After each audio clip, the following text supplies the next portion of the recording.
Sa mga nakaraang pag-aaral natin sa Ebanghelyo ayon kay Marcos, nakita natin kung paano ipinakita ni Jesus ang kanyang kapangyarihan at otoridad. Sa chapter 2, verse 13 hanggang 17, tinawag si Levi, isang maniningil buwis, para maging alagad. At ang kasunod na tagpo ay nakita natin si Jesus na kumakain kasama ang mga maniningil buwis na mga itinuturing ng lipunan na makasalanan. At sa tagpo pong iyon, nagpahayag ng pagtutol ang mga religious leaders. Hindi nila matanggap na ang isang guro o rabbi nakikisalamuha sa mga taong itinuturing nilang marumi. Sa pagpapatuloy po ng salaysay ni Marcos, isa na namang tanong na kanilang ibinabato kay Jesus. Hindi na tungkol sa pagkain o kaya hindi na tungkol sa pakikisalo sa mga makasalanan, kundi tungkol naman sa pag-aayuno o fasting. No, a question about fasting. Linawin po natin ang pinagmulan ng tanong ng mga Fariseyo tungkol sa pag-aayuno. At gaya po ng madalas nating makita sa Ebanghelyo ni Marcos, ang tanong ng mga Fariseyo nagiging pagkakataon upang ihayag ni Jesus ang isang mahalagang katotohanan. Hindi lamang tungkol sa pag-aayuno, kundi tungkol din sa pagdating ng bagong tipan na dala ni Jesus. Bagong buhay sa ilalim ng bagong tipan. Pag-aralan po natin ito mula sa Ebanghelyo ni Marcos, chapter 2, verse 18 hanggang verse 22. Ang mga salinang Biblia na atin pong gagamitin, ang bagong ang Biblia at New King James Version. Basahin po natin ang Marcos chapter 2, verse 18 hanggang verse 22. Noon ay nag-aayuno ang mga alagad ni Juan at ang mga Fariseyo. Sila'y lumapit at sinabi sa kanya, bakit nag-aayuno ang mga alagad ni Juan at ang mga alagad ng mga Fariseyo? Ngunit hindi nag-aayuno ang iyong mga alagad. Sinabi sa kanila ni Jesus, maaari bang mag-ayuno ang mga abay sa kasalan samantalang ang lalaking ikakasal ay kasama pa nila? Habang kasama pa nila ang lalaking ikakasal, hindi sila maaaring mag-ayuno. Ngunit darating ang mga araw na kukunin sa kanila ang lalaking ikakasal at kung magkagayoy, mag-aayuno sila sa araw na iyon. Walang nagtatagpi ng matibay na tela sa damit na luma. Kapag gayon, babatakin ng itinagpi ang bago mula sa luma at lalong lalaki ang punit. Walang naglalagay ng bagong alak sa mga lumang sisidlang balat. Kapag gayon, papuputokin ng alak ang mga balat at matatapon ang alak at masisira ang mga sisidlang balat. Sa halip, ang bagong alak ay inilalagay sa mga bagong sisidlang balat. Alalahanin po natin ang background ng pag-aayuno ng mga Israelita.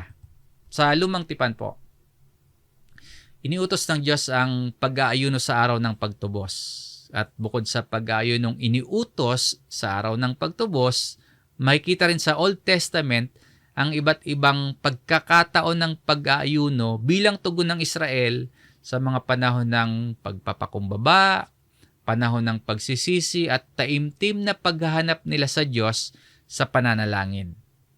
Ngayon, pagdating o pagsapit ng panahon ni Jesus, ang ilang kaugaliang panrelihiyon na hindi na iniutos sa kautusan o sa lumang tipan, naging bahagi na ng pamumuhay at pagtuturo ng mga Pariseyo.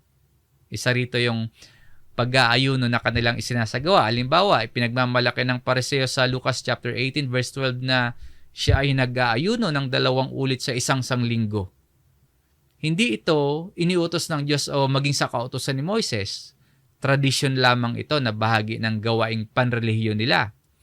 Kaya nang makita nilang ang mga alagad ni Jesus hindi sumusunod sa kanilang nakasanayan, muli nilang kinwestiyon si Jesus. Ngayon po, na malinaw na sa atin ang pinagmula ng tanong tungkol sa pag-aayuno, pag-aralan natin at unawain ang tugon ni Jesus. At mapapansin nating hindi niya agad sinagot kung dapat bang mag-ayuno o hindi. Sa halip po, ginamit ni Jesus ang tanong na bakit dapat bang mag-ayuno sila o hindi? Ginamit iyon ng Panginoon upang ihayag ang isang mas malalim na katotohanan tungkol sa kanyang pagdating at sa bagong tipan na kanyang itatatag. Sa tugon po ni Jesus, makikita natin ang tatlong mahalagang katotohanan tungkol sa bagong buhay na dala o dinala niya. At bago nga po natin tingnan ang sagot ni Jesus, unahin muna nating pansinin ang tanong na ibinato sa kanya ng mga Pariseo sa talatang 18. Bakit nag-aayuno ang mga alagad ni Juan at ang mga alagad ng mga Pariseo? Ngunit hindi nag-aayuno ang iyong mga alagad. No? Your disciples do not fast. Pansinin po nating mabuti ang tanong. Hindi nila tinatanong kung tama ba ang pag-aayuno. Sa halip ang tanong po ay, bakit iba ang ginagawa ng mga alagad ni Jesus? Ipinapakita nito na ang kanilang sukatan, yung sukatan po ng mga Pariseo sa kabanalan ay yung nakikita nilang ginagawa o nakasanayan ng mga Pariseo. Ang tanong na ito, sinagot ni Jesus at itinuro kung ano yung dahilan, kung bakit iba ang sitwasyon ng kanyang mga alagad kumpara sa ginagawa ng mga Pariseo. Sa unang punto po ng ating aralin, ang pagdating ng Mesyas ay panahon ng kagalakan, hindi pagluluksa. Itinuro ni Jesus na ang kanyang pagdating, ang Mesaya po, ang Panginoong Jesus na dumating, nagdala ng isang panahon ng kagalakan. Upang ipaliwanag ito, gumamit si Jesus ng isang larawang madaling maunawaan ng mga tao nung panahong ito sa tagpong ating pinag-aaralan. Ano po yung larawan na ginamit ng Panginoong Jesus? Larawan ng isang kasalan. Sinagot ni Jesus ang tanong ng mga Pariseo, hindi sa pamamagitan ng pakikipagtalo tungkol sa pag-aayuno, kundi sa pamamagitan ng isang ilustrasyon. Basahin po muli natin ang talatang 18. Sinabi sa kanila ni Jesus, maaari bang mag-ayuno ang mga abay sa kasalan, samantalang ang lalaking ikakasal ay kasama pa nila?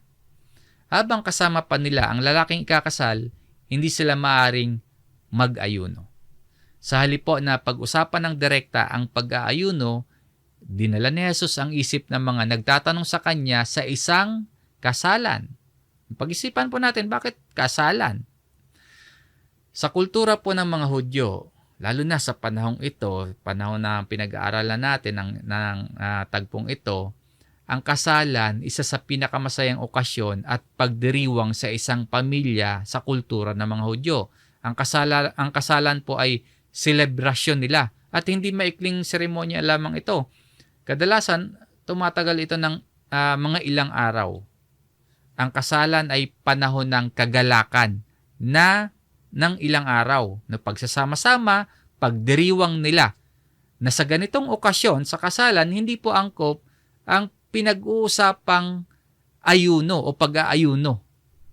Ang pag-aayuno nga po sa kasulatan, karaniwang kaugnay sa pagpapakumbabayan sa harap ng Diyos, nakaugnayan sa pagdadalamhati dahil sa kasalanan, o kaya taimtim na paghahanap sa Diyos. Samantalang ang kasalan, hindi panahon ng pagluluksa, kundi panahon ng pagdiriwang. Ang tanong dito ng Panginoong Hesus, maaari bang mag-ayuno ang mga abay sa kasalan samantalang ang lalaking ikakasal ay kasama pa nila? Ang inaasang sagot sa tanong na ito ay hindi. Hindi maaring mag-ayuno. Hindi dahil ipinagbabawal ang pag-aayuno, kundi dahil hindi iyon angkop sa sitwasyon. Kaya hindi katakataka na ang mga alagad ni Jesus hindi nag-aayuno.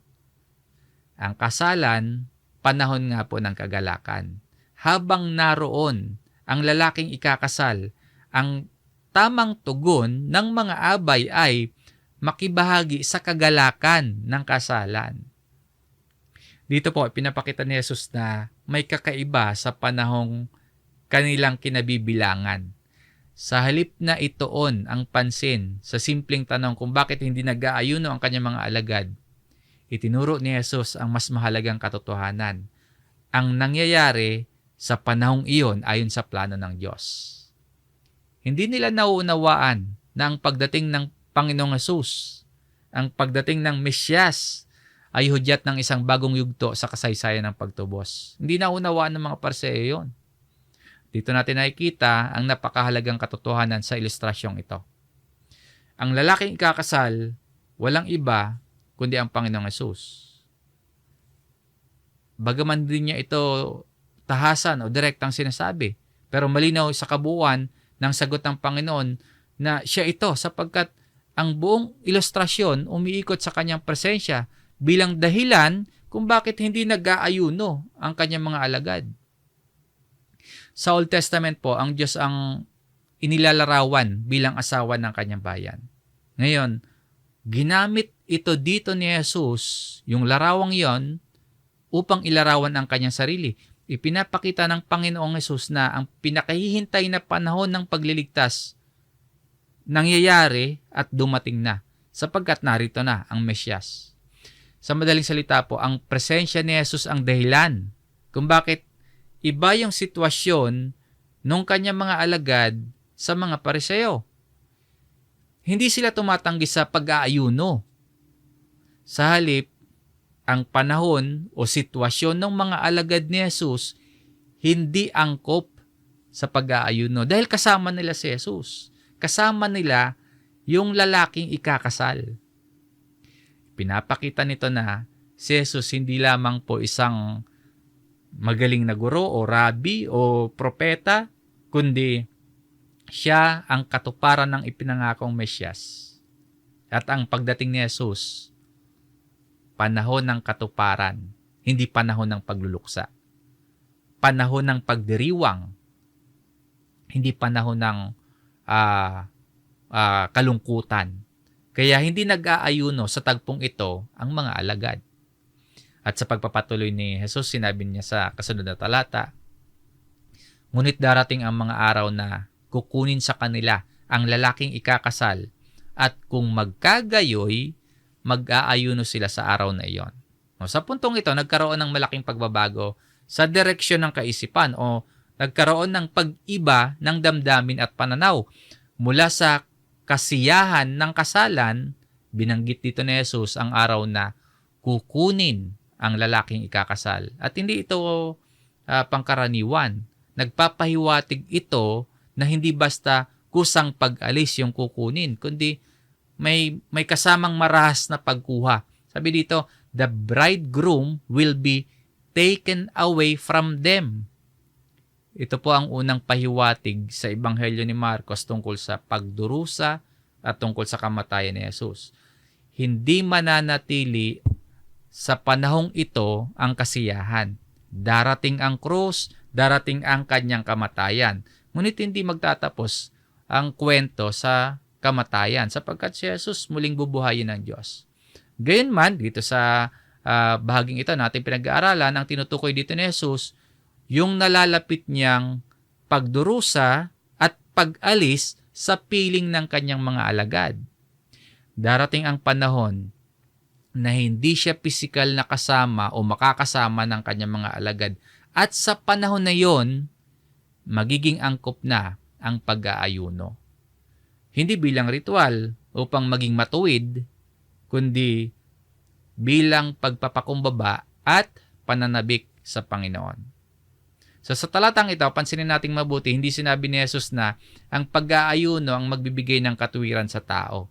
Ang punto lamang dito, ang kaangkupan ng pag-aayuno ayon sa sitwasyon. Habang kasama nila ang Mesyas, angkop ang magalak. Kapag dumating ang panahon ng kanyang pag-alis o he will be taken away, magkakaroon din ng panahon ng pag-aayuno. Mahalagang paalala po ito sa atin dahil pagkaminsan nahulog din tayo na parang mga Pariseo na sinusukat natin yung spiritualidad ng tao batay lamang sa mga panlabas na pagkilos o kaya panlabas na gawain. Na iniisip ng ilan sa atin na mas banal ang isang tao kapag mas marami siyang ginagawang religious activity, katulad ng mahabang panalangin o kaya mas madalas na pag-aayuno. Ngunit dito po, ipinapakita ng Panginoong Hesus na ang sentro ng tunay pananampalataya, hindi yung ritual o hindi yung mga gawaing panrelihiyon, kundi ang sentro, ang relasyon sa Kanya. Ipinakikita rito ng Panginoong Hesus na ang tunay na pananampalataya hindi nagsisimula sa mga tradisyon o ritual o gawaing simbahan, kundi isang tamang relasyon kay Jesus. Ang mga gawaing espiritual po tulad ng panalangin at pag-aayuno may lugar sa buhay ng mananampalataya. Ngunit, hindi po iyan ang pundasyon ng ating pagtanggap sa Diyos. At hindi iyan ang pundasyon ng pagtanggap sa atin ng Diyos. Kundi ang pundasyon po, si Kristo at ang kanyang natapos na gawain. At kung tunay nating nakikilala si Jesus, may dahilan tayong magalak. No? May dahilan na tayo ay dapat na magdiwang sapagkat ang Mesyas po ay dumating na. Tinupad ang gawain ng pagtubos at sa pamamagitan niya, mayroon tayong pakikipagkasundo sa Diyos. At ang pagkakaroon ng pagkakasundo sa Diyos, yan ang kagalakang hindi kayang ibigay ng anumang ritual o anumang tradisyon at ng mga religious activities na inimbento ng mga tao. At yung pagkakaroon ng pagkakasundo sa Diyos na nagbubunga ng kagalakan ay hindi rin kayang alisin ng anumang pagsubok. Dito sa ating kwento, hindi pa nagtapos ang paliwanag ng Panginoong Hesus. Kung ang unang ilustrasyon ay ipinaliwanag niya kung bakit hindi nag-aayuno ang kanyang mga alagad sa panahong yon, ang susunod namang paglalarawan ay magpapakita na ang pagdating ni Jesus hindi lamang nagdala ng isang bagong panahon, kundi ng isang bagong kaayusan sa plano ng Diyos. Kaya gumamit muli si Jesus ng isa pang larawang pamilyar sa mga nakikinig sa Kanya. Isang bagong tela at isang lumang damit. Ito yung ikalawang punto sa ating aralin. Hindi maaring pagsamahin ang bago at ang luma. Basahin natin muli ang talatang 21. Walang nagtatagpi ng matibay na tela sa damit na luma. Kapag gayon, babatakin ng itinagpi ang bago mula sa luma at lalong lalaki ang punit. Muli, gumamit ang Panginoong Hesus ng isang ilustrasyong madaling maunawaan ng kanyang mga tagapakinig. Na sa panahon nilang ito, mahalaga ang bawat kasuotan na hindi basta-basta itinatapon ng damit kapag ito ay napunit. Sa halip, kapag napunit yung damit, tinatahi upang magamit pa. Ganon din po yan hanggang sa panahon natin ngayon. Sinasabi dito ni Jesus, walang taong kukuha ng bagong tela para itagpi sa lumang damit. Bakit daw po? Sapagkat ang bagong telang hindi pa nagagamit o hindi pa nalalabhan, uurong. Kapag itinagpi ito sa lumang damit, hihilahin ito ang lumang tela. At lalo lang lalaki yung punit. Sa halip na maayos yung sira, mas lalaki pa yung punit. Inilalarawan ni Jesus na hindi maaayos ng bagong tela ang lumang damit. Ngunit ang layunin po dito ng Panginoon, hindi magturo tungkol sa tela, hindi magturo tungkol sa pananahi. Merong mas malalim na katuruan ang Panginoong Hesus dito. Hindi lamang tungkol sa pananahi, kundi tungkol ito sa pagdating ng Mesyas. Tungkol ito sa kanyang pagdating. Ang ibig sabihin po ng ilustrasyong ito ay ang bagong tela sumasagisag sa bagong gawaing isinasagawa ng Diyos sa pamamagitan ni Kristo. Ang bagong tela, larawan ng bagong gawaing isinasagawa ng Diyos sa pamamagitan ni Kristo. Samantalang yung lumang damit, kumakatawan sa dating kaayusan na hindi na maaring manatiling ganun na lamang kapag dumating na ang katuparan kay Kristo. Sa context po ng Marcos chapter 2, ang mga Pariseo patuloy na kumakapit sa kanilang dating paraan ng pag-unawa sa kautusan at patuloy silang kumakapit sa kanilang mga tradisyon. Kaya hindi nila maunawaan ang bagong gawaing ginagawa ng Diyos sa pamamagitan ni Jesus. Hindi naman sinabi ni Jesus na mali yung kautusan ng Diyos para sa Israel. Sa katunayan, sabi pa nga niya sa Mateo chapter 5 verse 17, Huwag ninyong isiping pumarito ako upang sirain ang kautusan o ang mga propeta. Pumarito ako hindi upang sirain, kundi upang tuparin ang mga ito. So para sa mga Hudyo, particular po sa mga Pariseo, ang problema hindi yung kautusan, kundi ang problema yung paraan ng pag-unawa at paggamit ng mga Pariseo sa kautusan. Sa halip po na kilalanin ang kautusan bilang gabay patungo sa Mesyas, sa halip na maunawaang ang kautusan ay nagpapahayag sa pagdating ng Mesyas, ginawa nilang pundasyon ang kautusan. Ginawa ng mga Pariseo na pundasyon para sa kanilang sariling katuwiran at dinagdagan pa ng sarili nilang mga tradisyon at mga sarili nilang alituntunin. Sabi nga ni Apostol Pablo sa Romans chapter 10 verse 3, sapagkat sa kanilang pagiging mangmang sa katwiran ng Diyos at sa pagsisikap nilang maitayo ang sariling pagiging matuwid, ay hindi sila nagpasakop sa pagiging matuwid ng Diyos. Kaya nang dumating si Jesus, hindi nila tinanggap. Hindi nila matanggap si Jesus. Sa halip po natanggapin ang bagong gawaing ginagawa ng Diyos sa pamamagitan ni Jesus, patuloy silang kumapit sa dati nilang paraan ng pag-unawa at pagsasabuhay ng kanilang relihiyon. Pinapakita ni Jesus na hindi na yon maaari. Dahil hindi siya dumating upang maging isang dagdag sa lumang kaayusan. Na hindi dumating si Jesus para ayusin lamang ang isang sirang sistemang panrelihiyon. Hindi po, kundi dumating si Jesus upang tuparin ang layunin ng Diyos sa pagtatatag ng bagong tipan. Ganyan po ang mensahe ng ating main verse, pagtatatag ng bagong tipan, ang pagdating ng Jesus. Hindi maaring tahiin ang bagong tela sa lumang damit. Hindi dahil may depekto yung bagong tela, hindi dahil may problema yung bagong tela, kundi dahil hindi ito akma sa lumang damit. Gayon din po ang bagong tipang itinatatag ni Kristo. Hindi maaaring ipilit sa lumang paraan ng pag-iisip na tumatangging tanggapin si Jesus. Hindi maaaring pagsamahin ang lumang sistemang umaasa sa sariling katwiran at yung bagong tipang nakasentro kay Kristo, hindi pwedeng pagsamahin. Sapagkat ang resulta niyan, hindi pagkaayos, kundi lalo pang pagkasira. Base sa ilustrasyong ito na ginagamit ng Panginoong Hesus. At ang katotohanan ito, mahalaga maging sa panahon natin ngayon. Kasi may mga tao ngayon, gustong idagdag lamang si Jesus sa kanilang dating pamumuhay.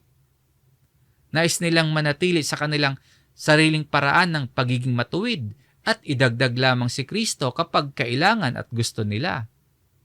May iba naman nagtitiwala sa mga ritual, may nagtitiwala sa mga tradisyon, o kaya nagtitiwala lamang sa sariling kabutihan at iniisip na sapat na yung mga yon kung isasama o idadagdag lamang si Jesus sa lahat ng pinagkakatiwalaan nilang tradisyon, kultura, o kaya sariling kabutihan. Pero hindi po yon ang mensahe ng bagong tipan at mensahe ng Ebanghelyo. Hindi dumating si Kristo para maging isa lamang bahagi o kaya karagdagan lamang sa ating buhay. Hindi po ganon. Paalala sa atin mga kapatid, si Jesus ang sentro ng bagong buhay. Hindi siya isang panagpi na idinadagdag sa lumang pamumuhay. Hindi. Si Jesus ang nagdadala ng ganap na pagbabago. Ganito po ang itinuturo ni Apostol Pablo sa 2 Corinto chapter 5 verse 17. Kaya't kung ang sino man ay na kay Kristo, siya'y bagong nilalang. Ang mga lumang bagay ay lumipas na. Tingnan ninyo, ang lahat ay naging bago. Ang Ebanghelyo, hindi simpleng pagpapaganda o basta pag-aayos ng lumang buhay. Ito ay bagong buhay na ibinibigay ng Diyos para sa mga sumasampalataya kay Kristo.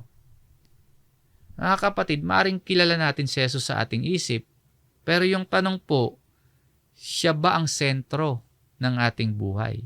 Or isa lamang si Jesus sa idinadagdag natin sa buhay natin? Or idinadagdag lang natin siya kapag kailangan natin siya? Idinadagdag lang ba natin si Jesus sa ating dating paraan ng pamumuhay? O tunay nating kinikilala na siya ang Panginoon na nagdadala ng bagong buhay. At lahat o ang sino mang nasa Kanya ay isang bago na. Na kung ang sino man ay nasa Panginoon, ay bago na ang lahat. Ang salita po at mensahe ng Panginoon ay dumarating sa atin sa maraming kaparaanan. At isa na itong gawain nating ito na sa mga ganitong pagtitipon, dumarating sa atin ang salita at mensahe ng Panginoon. May panawagan para sa atin. Hindi tayo tinatawag ni Jesus para maging relihiyoso lamang. Tinatawag tayo ng Panginoon sa isang ganap na pagbabago ng buhay sa ilalim ng paghahari ng Panginoong Hesus. At hindi pa po rito nagtatapos yung paliwanag ng Panginoong Hesus. Kung ipinakita ng ilustrasyon ng bagong tela at lumang damit na hindi maaring pagsamahin ang bago at ang luma, gumamit ngayon ng isang larawan pa si Jesus upang higit pang linawin ang katotohanan ito. Hindi na tungkol sa tela at damit, kundi tungkol naman sa bagong alak at sa mga sisidlang balat. Sa ilustrasyong ito, bagong alak at sisidlang balat, makikita at mas maididiin sa atin na ang bagong tipan na dinala ni Kristo ay hindi lamang nagdadala ng bagong kaayusan, kundi nangangailangan talaga ito ng bagong buhay. Yan po ang makikita natin sa ikatlo at huling punto. Ang bagong tipan ay nangangailangan ng bagong buhay. Basahin po muli natin ang verse 22. Walang naglalagay ng bagong alak sa mga lumang sisidlang balat. Kapag gayon, papuputokin ng alak ang mga balat at matatapon ang alak at masisira ang mga sisidlang balat. Isa pang ilustrasyong pamilyar sa kanyang mga tagapakinig. Nung panahong ito, ang alak, hindi katulad ng mga lalagyan natin ngayon na gawa sa salamin. Mga bote. No? Karaniwan po, ang alak sa panahon nilang ito, inilalagay sa sisidlang gawa sa balat ng hayop. Kapag bago ang sisidlan, nababanat yon. Kaya kapag tumatagal naman, ang balat tumitigas. Nawawala yung kakayahang maunat. Samantalang kapag bago yung alak, nagkakaroon niya ng fermentation, umaalsa. So, kailangan ng espasyo. Kaya kapag bago yung sisidlan, mauunat yung sisidlang balat. Kasi sa fermentation, umaalsa yung alak. Ngayon, kung ilalagay ang bagong alak sa lumang sisidlan na matigas na, hindi kakayanin ng lumang sisidlan yung paglawak o pag-alsa ng alak. Ang magiging resulta nun, pareho silang masisira. Mapupunit o puputok yung sisidlan, matatapon naman yung alak, parehong mawawala. Anong ibig sabihin niyan? Hindi pagtuturo tungkol sa pag-imbak ng alak o kaya paggawa ng alak, no? May mas malalim na ipinapahayag si Jesus. Ang bagong alak, sumasagisag sa bagong kaayusan na dinala ni Kristo. Ang lumang sisidlan, larawan naman ng lumang sistemang panrelihiyon. Ito yung tumatangging tanggapin yung katuparan ng layunin ng Diyos kay Kristo sa pamamagitan ni Kristo. Katulad po ng naunang paglalarawan, ipinapakita dito ni Jesus na ang bagong gawain na isinasagawa ng Diyos sa pamamagitan niya, hindi maaaring ipilit sa lumang kaayusang tumatangging tanggapin ang katuparan ng plano ng Diyos sa pamamagitan ni Jesus. Hindi pwedeng pagsamahin. Hindi po sapat na magkaroon lamang ng kaunting pagbabago. Hindi sapat na dagdagan lamang ng ilang bagong aral ang lumang paraan ng pag-iisip. Ang pagdating ni Kristo, nagdadala ng isang bagong tipan. At ang bagong tipan, nangangailangan ng bagong buhay. Hindi bagong relihiyon.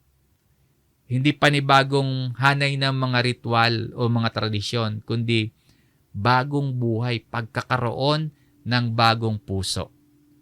Basahin po natin at pagbulay-bulayan ang ipinangako ng Diyos sa pamamagitan ni Propeta Jeremias. Jeremiah chapter 31, verse 31 hanggang 33. Narito, ang mga araw ay dumarating, sabi ng Panginoon, na ako'y gagawa ng panibagong tipan sa sambahayan ng Israel at sa sambahayan ng Huda. Hindi katulad ng tipan na ginawa ko sa kanilang mga nuno nang kunin ko sila sa pamamagitan ng kamay upang ilabas sila sa lupain ng Ehipto. Ang aking tipan na kanilang sinira, bagaman ako'y asawa sa kanila, sabi ng Panginoon. Ngunit ito ang tipan na aking gagawin sa sambahayan ng Israel pagkatapos ng mga araw na iyon, sabi ng Panginoon. Ilalagay ko ang aking kautusan sa kanilang kalooban at aking isusulat iyon sa kanilang mga puso at ako'y magiging kanilang Diyos at sila'y magiging aking bayan. Sa mga talatang binasa natin, hindi sinabi ng Diyos na aayusin lamang niya ang lumang tipan. Hindi rin niya sinabi na magdaragdag lamang siya ng ilang panibagong kautusan. Ang sinabi po, verse 31, no, na ako'y gagawa ng panibagong tipan. I will make a new covenant. At paano ito gagawin ng Diyos? Sinasabi dito sa verse 33, ilalagay ko ang aking kautusan sa kanilang kalooban at aking isusulat iyon sa kanilang mga puso. Ang kautusan ng Diyos, ilalagay sa puso ng kanyang bayan.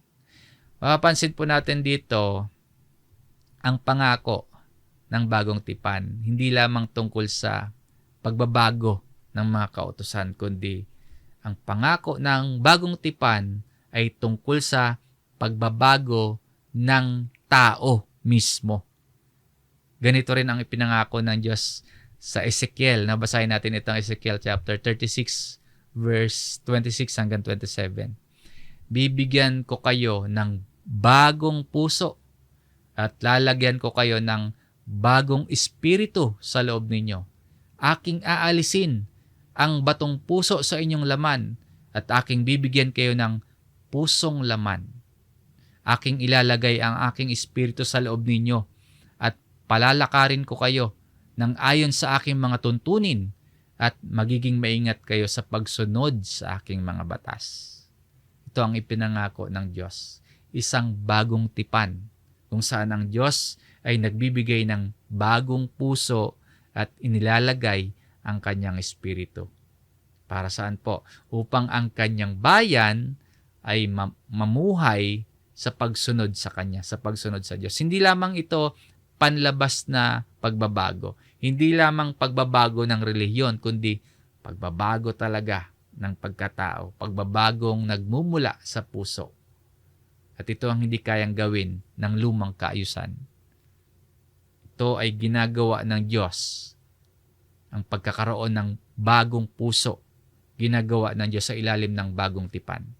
Mga kapatid, dito natin nakikita ang kaibahan ng relihiyon at ng ebanghelyo. Ang relihiyon po nagsisikap baguhin ang tao mula sa labas, samantalang ang ebanghelyo binabago muna ang puso. Ang relihiyon nakatuon sa mga ritual. Ang ebanghelyo nakatuon kay Kristo. Ang relihiyon umaasa sa kakayahan ng tao. Ang ebanghelyo umaasa sa biyaya ng Diyos. Kaya sinabi ni Jesus, sa halip, ang bagong alak ay inilalagay sa mga bagong sisidlang balat. Pinapakita dito ng Panginoon na ang bagong tipang kanyang itatatag, hindi lamang magdadagdag ng bagong mga tuntunin, kundi ito ay magbubunga ng mga taong binago ng Diyos.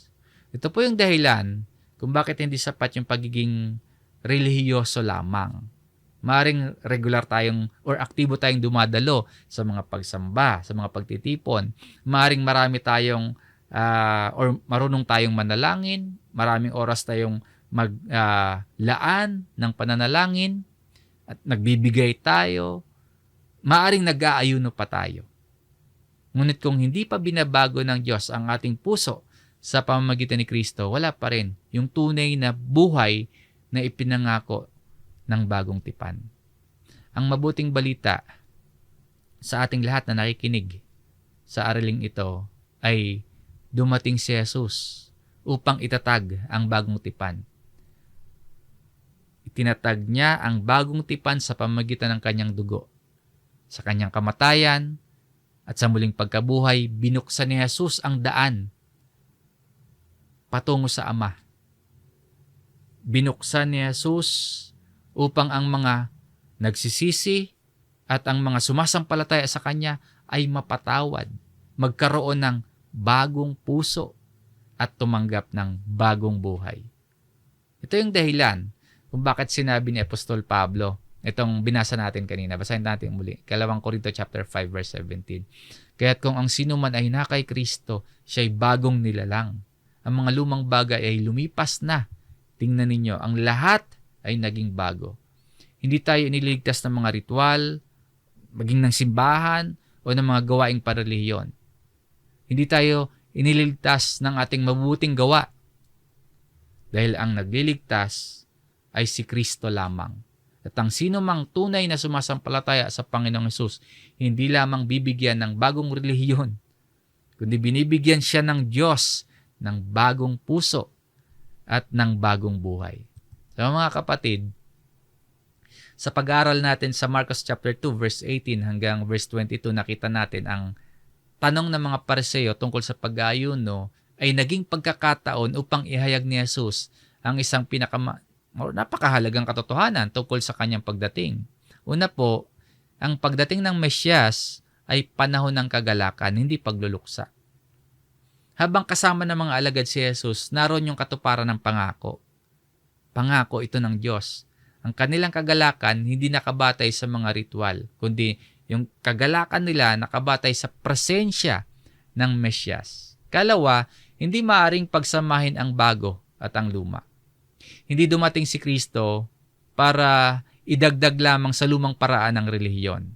Hindi dumating si Kristo para pagandahin lamang ang sistemang nakasentro sa sariling katuwiran.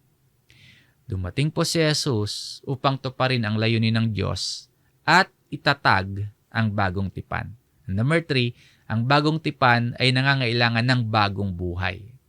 Hindi sapat ang pagbabago sa panlabas na gawain. Ang kailangan ng tao, bagong puso, bagong buhay, na tanging ang Diyos po lamang ang makapagbibigay sa pamamagitan ni Jesus. Ito ang malaking pagkakaiba ng relihiyon at ng ebanghelyo. Again, ang relihiyon po nakatuon sa kung anong kayang gawin ng tao para maging katanggap-tanggap sa Diyos. Yun yung focus ng relihiyon. Pero yung ebanghelyo nakatuon sa ginawa ni Kristo para iligtas ang tao. Ang relihiyon naglalagay ng diin sa panlabas na pagsunod. Pero yung bagong tipan nagsisimula sa pagbabagong ginagawa ng Diyos sa puso ng tao. Kaya po ang tanong sa bawat sa atin, hindi lamang kung relihiyoso ba tayo, kundi tayo ba ay tunay ng binago ng Diyos sa pamamagitan ni Kristo. Maring matagal na tayong dumadalo sa mga pagsamba, maring ang marami na tayong alam tungkol sa Biblia, maring marami tayong ginagawang iba't ibang gawaing spiritual. Pero kung hindi pa natin lubos na isinusuko ang buhay natin kay Kristo, kung hindi pa tayo sumasampalataya sa Kanya bilang Panginoon natin siya at tagapagligtas, hindi pa natin nararanasan ang bagong buhay na ipinangako ng Diyos. Ang mabuting balita po ay ito. Ang Panginoong Hesukristo nagtatag ng bagong tipan sa pamamagitan ng Kanyang kamatayan sa krus at ng Kanyang muling pagkabuhay. Ang sino mang nagsisisi sa kanyang pagkakasala at mga kasalanan at sumasampalataya kay Kristo, pinatatawad ng Diyos. Binibigyan ng bagong puso at nagsisimulang mamuhay sa ilalim ng paghahari ni Jesus. Kaya po kung tayo ay tunay na kay Kristo, huwag na tayong bumalik sa pag-asa sa mga ritual o kaya mga tradisyon o kaya sariling kabutihan o gawang tao lamang. Sa halip po, mamuhay tayo araw-araw sa kagalakan. Mamuhay tayo araw-araw sa kalayaan at sa pagsunod na bunga ng bagong buhay na tinanggap natin sa ilalim ng bagong tipan. Ang tanong po ng mga Pariseo kay Jesus kung bakit hindi nag-aayuno ang kanyang mga alagad, sa sagot po ng Panginoon, itinuro niya ang higit na mahalagang tanong. Hindi kung gaano tayo ka-relihiyoso, lalo na sa panlabas lamang, kundi kung tayo ba ay bahagi na ng bagong tipan na itinatag ni Kristo. Sapagkat ang tunay na issue po, hindi kung gaano karami ang ating alam at kung gaano karami ang ginagawa nating tradisyon at ritual, kundi kung tayo ba ay binibigyan na ng Diyos ng bagong puso sa pamamagitan ng pananampalataya natin kay Jesus. So ito po ang mensahe ng Marcos chapter 2, verse 18 hanggang verse 22. Ang pagdating ni Kristo, hindi simpleng pagdaragdag sa lumang relihiyon, kundi ang pagdating ni Kristo ang pasimula ng bagong buhay sa ilalim ng bagong tipan. Hanggang dito po ang ating pag-aaral. Nawa ay meron tayong natutunan at mas nahikaya tayong manampalataya, maglingkod at sumunod sa Panginoon. Sumayin niyo po ang biyaya ng salita ng Diyos. Maraming salamat mga kapatid. Tayo po ay muling manalangin.